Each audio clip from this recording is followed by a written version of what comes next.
আপনার ডকুমেন্ট আর জীবনেও চোরেও নেবে না, মোবাইল হারিয়ে গেলেও কেউ পাবে না। আপনার ডকুমেন্ট থাকবে 100% সুরক্ষিত। সেজন্য আপনি ডাইব্যাট করে রাখুন। এই যে ডাইব্যাটটি আপনার প্রতিটা অ্যান্ড্রয়েড ফোনে পেয়ে যাবেন।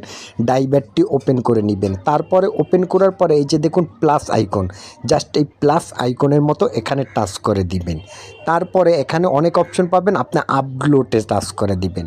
আপলোড মানে ফাইল আপলোড, অর্থাৎ এখানে আপলোডে টাচ করে দেওয়ার পরে এই যে ডকুমেন্টগুলো আপনার গ্যালারিতে থাকা যত ভিডিও হোক কিংবা ছবি হোক সব কিছুই ওপেন হয়ে যাবে। জাস্ট আপনি যেগুলো নিতে চান, আমি এখান থেকে এক্সাম্পল 3টে সিলেক্ট করেছি, চেপে ধরে মার্ক করে 3টে সিলেক্ট করে দিয়েছি।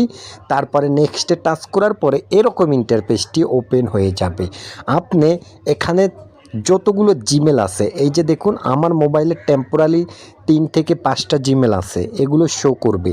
এই যে দেখুন আপনি যে জিমেলটা আপনার স্থায়ী, অর্থাৎ আপনার স্থায়ী জিমেলটা এখানে সিলেক্ট করে নিতে পারেন। তারপরে ফাইল নাম্বার আমি এখানে ফাইল করে রেখেছি, অর্থাৎ ফোল্ডার। আপনি চাইলে আপনার নামে যে কোনো প্রিয়জনের নামে কিংবা ডকুমেন্ট নামে ফাইল তৈরি করতে পারবেন, ফোল্ডার তৈরি করতে পারবেন।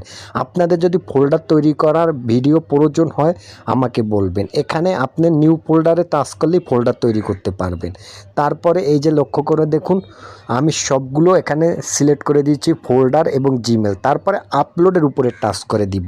হ্যাঁ, এই আপলোডে টাচ করার সাথেই এই যে নিচে দেখুন আপলোড হতে আছে আপনার ফাইলে। অবশ্যই ডাটা কিংবা ওয়াইফাই কালেকশন থাকতে হবে।